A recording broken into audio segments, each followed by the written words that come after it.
Dear friends, myself Dr. Sachin Goswami welcome you on my YouTube channel। दोस्तों, जैसा कि आप जानते ही हैं कि परीक्षाओं को लेकर विश्वविद्यालय ने एक तरह से चुप्पी साधी हुई थी। अभी तक पूरी तरह से विद्यार्थियों को गुमराह किया जा रहा था परीक्षाओं को लेकर, परीक्षाएं होंगी या नहीं होंगी। लेकिन आखिरकार परीक्षाओं को लेकर चौधरी चरण सिंह विश्वविद्यालय ने चुप्पी तोड़ ही दी है। लेकिन चुप्पी तोड़ी तो ऐसी तोड़ी कि विद्यार्थियों को अभी से जो है एक डर का बुखार सताने लगा है, और ये डर का बुखार चढ़ने लगा है। और ये बुखार किस चीज़ का है?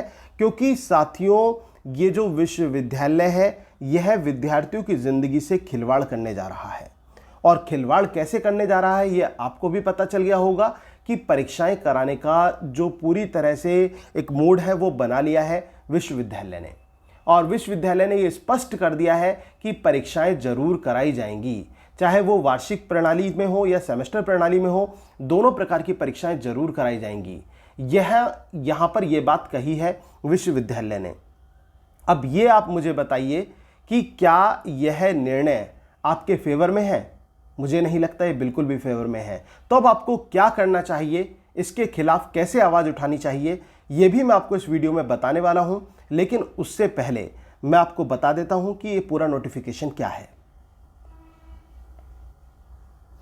संज्ञान में आया है कि विश्वविद्यालय से संबद्ध समस्त संस्थान, महाविद्यालय, विश्वविद्यालय परिसर में संचालित समस्त वार्षिक सेमेस्टर 2020 पाठ्यक्रम के छात्र छात्राओं में अपनी शेष बची हुई परीक्षाओं के संबंध में अनावश्यक भ्रम की स्थिति बनी हुई है।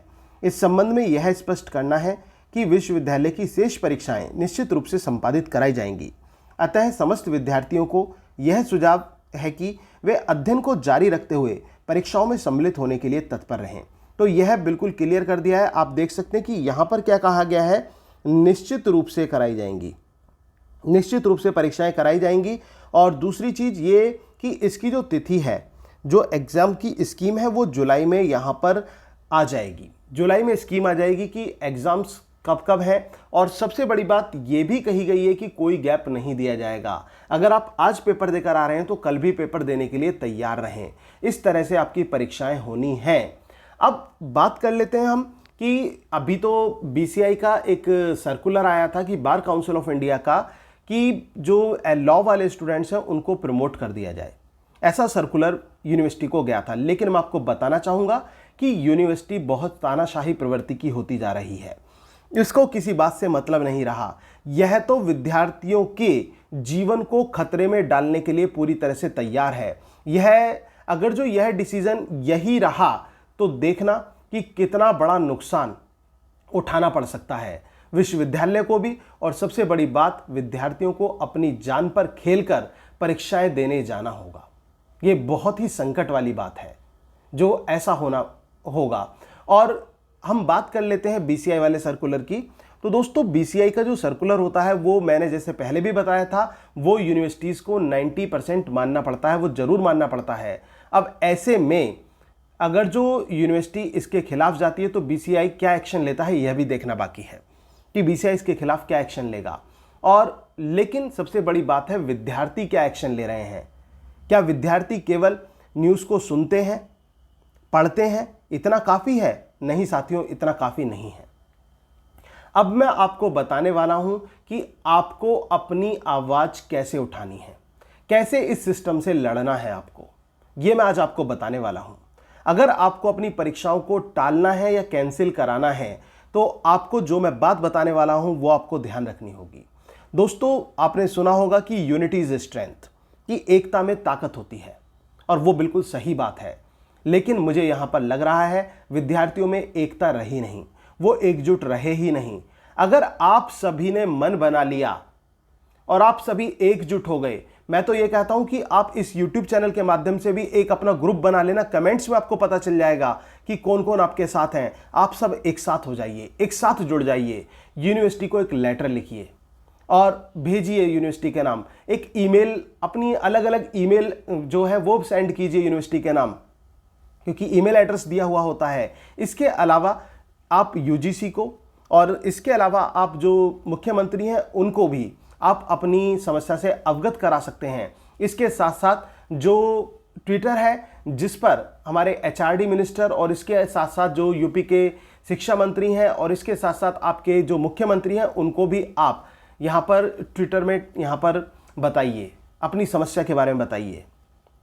तो ये तो करना होगा, नहीं तो बैठे रहिए, तमाशा देखते रहिए और अपनी जान से खेलते रहिए, क्योंकि विश्वविद्यालय ने मन बना लिया है कि हमें तो विद्यार्थियों की जान से खेलना है। तो इस प्रकार का मन विश्वविद्यालय बना चुका है। तो दोस्तों अब आपको जागृत होना पड़ेगा, अब आपको लड़ना होगा। देखिए बीसीआई का जो ऑर्डर है ये यूनिवर्सिटी मानती है नहीं मानती है 2-4 दिन में पता चल जाएगा, एक नोटिफिकेशन आ जाएगा अगर जो ऐसा एक्सेप्ट करती है। लेकिन यूनिवर्सिटी की जो एक आप देख रहे होंगे जो इसका तरीका चल रहा है, जो ये नोटिफिकेशन आया है, इसको देखते हुए लग नहीं रहा कि यह बीसीआई की भी बात मानेगा। यूनिवर्सिटी ने यूजीसी के सर्कुलर को ठुकरा दिया, जो अपने आप में बहुत बड़ी बात है। विश्वविद्यालय ने बीसीआई की बात को नहीं माना अभी तक भी, यह भी बहुत बड़ी बात है। तो इसका मतलब क्या समझा जाए? इसका मतलब तो यह हो गया कि जो कुलपति जी हैं श्री ए.के. तनेजा जी, वो तो तानाशाही प्रवृत्ति के होते जा रहे हैं। विश्वविद्यालय तानाशाही प्रवृत्ति की होता जा रहा है।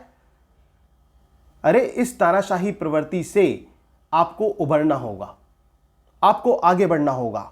और हकीकत तो यह है अब आपको एक शांति प्रिय लड़ाई लड़नी होगी। एक शांति का एक पीसफुल मूवमेंट जिसको कहा जा सकता है वो अब आपको करना होगा। अब समय आ गया है, अपनी आवाज उठाओ। विश्वविद्यालय तक आप अपने लेटर्स भेजिए, विश्वविद्यालय तक आप अपने ईमेल भेजिए, अपनी परेशानियां बताइए और सबसे बड़ी बात है कि उनको एक आईना दिखाइए कि क्या इसका हश्र हो सकता है इस प्रकार से जान से खेलने का, यह अब आपको बताना होगा। दोस्तों आज के लिए यही न्यूज़।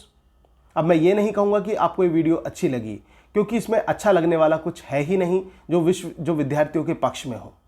लेकिन मेरा फर्ज बनता है, जैसा आप जानते हैं, कि सच से आपको अवगत कराना और किस प्रकार से आप अपनी समस्या से समाधान पा सकते हैं यह बताना मेरा फर्ज है एक शिक्षक होने के नाते।